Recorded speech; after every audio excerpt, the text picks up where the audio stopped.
Fellas, I have woken up to the best news this morning. Not my wife being pregnant, but the fact that WX just got a new change in the beta branch. Oh, hell yeah. So it has 100% to do with the possessed lunar chassis. Let me just detonate this rod so we can show it fresh. By the way, that was for the funny. I don't have a wife. All alone. Don't starve alone, but in real life. The only skills I'm going to activate is all the... So I have maximum chassis and I have the lunar affinity. Okay, so here are the changes straight from the teat of the cow. That being V2C the developer. Got my chassis ready. So here it is. Fine motor control and right to modify haven't combined into single. So this used to be 4 skills, but they said put it into 2. Whatever, they're still bad. You probably still won't upgrade them. Anyway, energy efficient, blah blah blah, these have been combined skill. Possessed chassis changes. Added visual effects, whatever. Can now hop on and off boats, okay cool. But this is a big one. Will re-equip a weapon when their currently held weapon breaks. Will be given items to be stored in their inventory.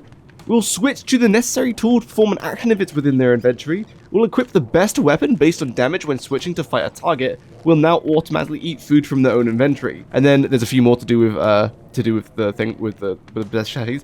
Boat links will now wet items. Added scrapbook entry for special transfer module. And here it goes. Fix an issue where dormant possessed chassis may have required the player to travel between forest caves twice for it to reactivate. So you know in my last video where I said they deactivate when you go into the caves? That was a bug. That wasn't meant to happen. Like, they're meant to reactivate when you come back. And then there's just a few other bug fixes. These changes are crazy. There's only one problem left, but like for the most part everything is kind of fixed. You still can't plug the circuits into the chassis directly. I think that would be a pretty good change, Clay, if you could like plug circuits directly into chassis without being in the chassis. So in my last video, I did something stupid, and I'm pretty sure I just didn't show the fact that you can force feed these guys. Like, I just didn't show it for some reason. But yes, you can force feed. You can force feed the chassis, but now you don't have to worry about it because you can just give them food. All right, let me just activate them. We'll make them all planar entities. Ooh, look at those visual effects. Ooh, yes. Okay, so now if you hold armor, you can do give or equip on. So if I give, he doesn't equip it, but like I think you just directly equip them. But here's the thing: if I give them a void repair kit, bright shade repair kit, they don't use it still. So that's still kind of whack. So the only thing that's still bad is once their armor, like bright shade armor, breaks, they don't repair it. It just goes into their inventory and then you can't repair it for them, which is kind of whack. So then you can give them a bright shade smasher each, perhaps. And then we gotta keep the propaganda going. Let me give them a bright shade staff. And give them the bright shade staff, not just gonna make it equipped, so that's just sat in their inventory now. And now, here's like the best bit. You could just go make like 20 meatballs or whatever. Or realistically, you're gonna have a polar bear bin, probably. You'll have a polar bear bin full of like pierogies and meatballs, or even better, because you're probably in the late game, you'll just have gears. So say you have 40 gears, you just go, I'm just gonna give 10 to this guy, 10 to this guy, 10 to this guy. And now I'm guessing once one of their stats can be restored fully with the gear, they will then just use it. So if their hunger drops to 25, they'll eat the gear, because gear restores 75. But let's find out, shall we? Oh my goodness, lads, it's mutated bulgur. Oh. I think they ate a whole pierogi then. No, my minion, you need to move. Okay, hold on, their food eating seems a bit sporadic. Oh no, he's getting chopped. Eat my lad. He's punching. He doesn't know how to re-equip. Yes. Okay. I think he's equipped. Did he equip the bright shade smasher? Oh no, he's still punching. Yeah, Bear just swiped his bright shade sword, his bright shade smasher, and his staff out of his inventory. Okay, the only bad thing I'm noticing is like they prioritize eating over kiting, which is kind of annoying. Oh, he deactivated, and then he got destroyed. What an idiot. See, rather than kiting, they're prioritizing eating. So, yes. Oh my goodness, they did so much worse than my last guys. Okay, maybe giving them food isn't all that good. Because I just gave them gears. And they were chugging the gears before Like, they only regened 12 health from eating the gears. Like, look, this guy chugged 9 gears, but didn't... okay, they'll probably refine this to make it so that they get maximum value from the food, like, from one of the stats. Like, once the health drops to, like, with gears, it heals for 60. So once the health drops to 40, they'll eat 1 gear. Or once they hit 25 hunger, they'll eat 1 gear. But at the moment, they seem to just... they just eat it really early. Okay, hold on. Give me a second. I'm gonna just make it simple and just use 1 clone, and I'm gonna give him like all the circuits that I normally would. Hold on. All right. So I've plugged all the circuits into me, and this guy has the same circuits. I activated all these skills, but of course he only inherits the he doesn't inherit the skill tree, so that's not gonna work on him. Anyway, Beardrew is probably a really bad matchup for that guy. Anyway, you are mine now. So yeah, and also another change that I put in the pinned comment of the video is these things that capture the Gestults that cost 12 biodata and 2 scrap, you now get these back. Like when the Gestalt goes into it, you get it back, it just drops off. So the only cost to these guys now is you have to just get the Gestalt into the corpse, and then any resources it consumes or durability it uses from the armor.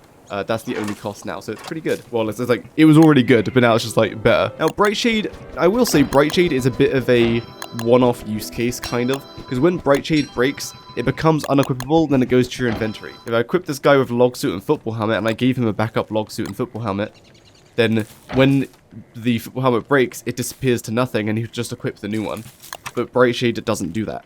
Brightshade, you'd have to keep giving them new Brightshade pieces, which isn't practical. Since you want to keep these guys alive as long as possible, because, you know, putting more Gestults into corpses is kind of annoying, especially if you want to keep them planar entities. That means you have to, like, specifically go to the portal and grab grazers, for example, or wait for Gestults to infest them. You want to keep these guys alive for as long as possible, so you don't want to have to, like, hit them to just get the Brightshade out of their inventory. So Clay, give us a way, like, have them just drop broken Brightshade. Because accessing their inventory, as someone pointed out in my last video, is probably way too strong, because, you know, they have, like, how many slots the player has, so that'd be pretty strong, and you can have 3 of them. Here you go, have 10 meatballs. So we tried gears. We know that gears, they eat them way too early, and they kind of wasted them. But let's try meatballs and pierogi. Oh, I wonder what he ate there, because we would have had about the same hunger, so maybe he ate the meatballs, but he would have wasted about 10 hunger. But, oh well. Here, you gonna hop on this boat with me? Wow, look at that. So cool. Here you go. Have a glass cutter. 2 glass cutters. So here's something that they do as well. They will equip the most powerful weapon that they have in that scenario. So if we click on this, he equips the glass cutter because it does more damage than the handbat. Oh, we've got... Oh my goodness. Is that Boba Roy in disguise? Is he animation cancelling? Wait. Okay, so as you can see, this is a bug, I'm sure, and they'll fix it, but... It looks like he's animation cancelling, but if you look at how many times he's actually hitting, he's hitting like once every time I hit 3 times. So what he's doing is constantly switching between the same glass cutter, because I guess he keeps seeing it as the best weapon, so he keeps switching between the 2 of them. So I gave him 2. That's a funny bug. They'll fix that. Or it's just, oh, he's chugging some meatballs. Not sure what he's eating. Okay. Oh, I know what's happening. Maybe his sanity is going down so that he can restore it by eating meatballs, because it restores like 5 sanity. But he seems to be wasting food, and he's trying to animation cancel. He's not. He's just trying to re-equip the glass cutter. That's his best weapon. What if I give it a Brightshade Smasher and a pick/axe? I wonder if it will like spam switch between them. Anyway, they also have the spin circuit, which is fun. So let's go do some shopping, shall we? Oh look, so you see that? I clicked to go for the tree. Oh wow, look at that! I didn't even do any chopping. So there's still the bug where with the spin circuit, it'll just keep spinning. It'll just keep spinning until it gets dizzy. Oh, now chugging meatballs. So he has 2 spin circuits, and if you didn't know, in the last video, they buffed spin circuits. So if you have 2 plugged in, you can spin for 12 seconds. If I just click on that tree, he just goes and does it. Oh, and now he's going for this tree. And now he's going to this tree. But seemingly, you can't force him to stop spinning unless maybe you control left. If I get him to spin, then attack a bird. Yeah, okay, that makes him cancel. Like, he even switched weapon. Look at that. So the only way to get them out of stop spinning is by commanding them to do something that isn't spinning. Otherwise, they just keep spinning. Come, little robot. It is time to do some mining. Oh goodness, now there's a threat. Okay, he does cancel it immediately. No, boy, now he's switching between the glass cutter and the dark sword. Will it calculate the staff's damage? Because the staff is the best target already at overcapacity. What the hell has he been picking up? He's switching between the dark sword and the glass cutter. He's animation cancelling, baby. Another one. Okay. So when his Bright Shade broke, he auto-equipped the marble armor. Okay, so if you give them armor, they won't auto-equip it. But if you, like, you need to give them armor in the first place. So if you equip them armor, any armor in the first place, and then after that breaks, then they'll just they'll equip any armor. That wasn't auto-equip. So their Bright Shade broke, but that wouldn't auto-equip, like, some random armor. And now his Knight armor is there. So this is a really good change. Okay, cool. So, okay, this is really good, actually. So, okay. So his grass suit broke, and then he auto-equipped the Bright Shade helmet.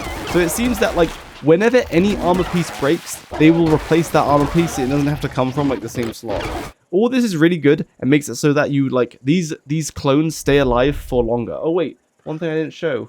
So all this is to, like, promote all this is to promote these guys staying alive for longer. Like, once you've made them once, you can totally have the ability to keep them alive for as long as you like. So now that he's alive, let me go to a cave entrance, see if we can get this to work. Go into the sinkhole. So of course it doesn't follow you into the caves because the cave chassis and the forest chassis are different. So you can have 3 more clones down here because you can access Gestults from the Lunar Grotto. And so some people thought that you couldn't, but 1, you can access Gestults from the Lunar Grotto, and also 2, you can just use the the Phasmo encapsulator to grab a Gestults from the surface, then bring them down into the caves and then use them here. So you can have planar chassis down here as well. You just have to capture the incursive Gestults or the grazers upstairs, then bring them downstairs with the Phasmo encapsulator. It's this thing right here that you make on Pearl's Island with Wagstaff. Oh, cool, there he is. He reactivated. Nice. Okay, so now that we know that it is intended for them to reactivate when you come back, that's really good. The only thing, like I said, Clay, please let us give them repair kits and they can repair their own armor, because that would be so good. Like if they have a broken armor piece or an armor piece breaks and they have a repair kit to fix it, they'll repair it. Like that would be so good.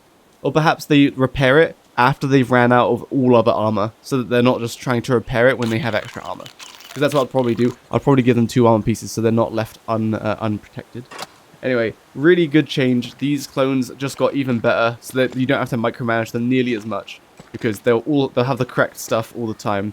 So now, like, you could just permanently have like 1 AoE bot, so one with like a Bright Shade Smasher who can constantly do AoE damage. Like the Pick/Axe is pretty cheap, 800 uses, 42 damage, but the Bright Shade Smasher is also 42 damage. It has less uses with 600, but can be repaired, and it's like a lot cheaper, right? Bright Shade Smasher is very cheap, and it's planar damage. So I think giving them the Bright Shade Smasher and then having them AoE, so you have 1 AoE bot, you could have like 1 Bright Shade Staff bot, then you could have like 1 just Bright Shade Sword bot that just does normal damage. So yeah, I think that's really funny. Not gonna lie, I went to the toilet and I had an idea before I went to the toilet, but now I've like forgotten what my idea was.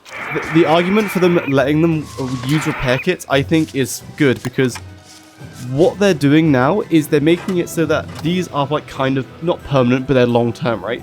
Like you can give them food. They re-equip armor. Like, this is all incentivizing you to keep them around as long as possible, to not let them die.